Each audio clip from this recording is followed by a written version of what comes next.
राजकीय लोकांना घाबरून, राजकीय लोक जो आमचा आवाज दाबून टाकतात त्याला घाबरून चालणार नाही की राजकीय उलथापालथ करणं गरजेचं आहे. आमच्या हिंदूंचं रक्षण केलं नाही तर आम्ही तुम्हाला खुर्चीवरनं खेचू शकतो, हा आजच्या जनतेनं राजकीय लोकांपर्यंत संदेश पोहोचवला पाहिजे.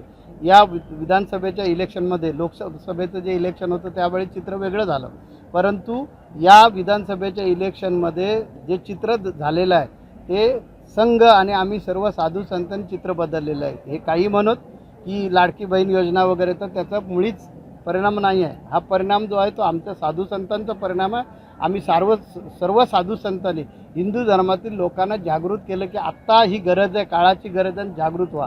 आणि त्याचं हे चित्र दिसतंय. आज राष्ट्रवादी, अजितदादांच्या राष्ट्रवादीला, म्हणजे अजितदादांना सुद्धा खुद्द खात्री नव्हती की माझ्या 10 ते 12 पेक्षा जास्त सीट येतील. ते चित्र बदललं. शिंदे साहेबांना सुद्धा जी लाडकी बहीण योजना वाटली त्यांनी की त्यांच्या योजनेमुळे ते फळ आहे, तर मुळीच नाही आहे.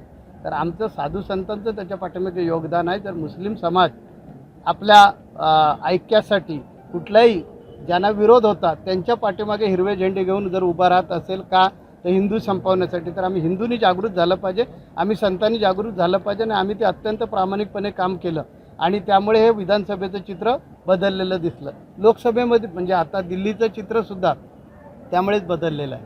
आणि चांगली गोष्ट झाली या कुंभमेळ्यामध्ये, आम्ही तो डरेंगे तो मरेंगे हा जो संदेश लावला त्यामुळे सगळे संत जागृत झाले. आमचे शंकराचार्य कुंभमेळ्यापासून लांब राहायचे, त्यांना पण त्याच्यामध्ये उतरावं लागलं आणि फार मोठं जनजागरण झालेलं आहे. एबीपी माझा, उघडा डोळे बघा नीट.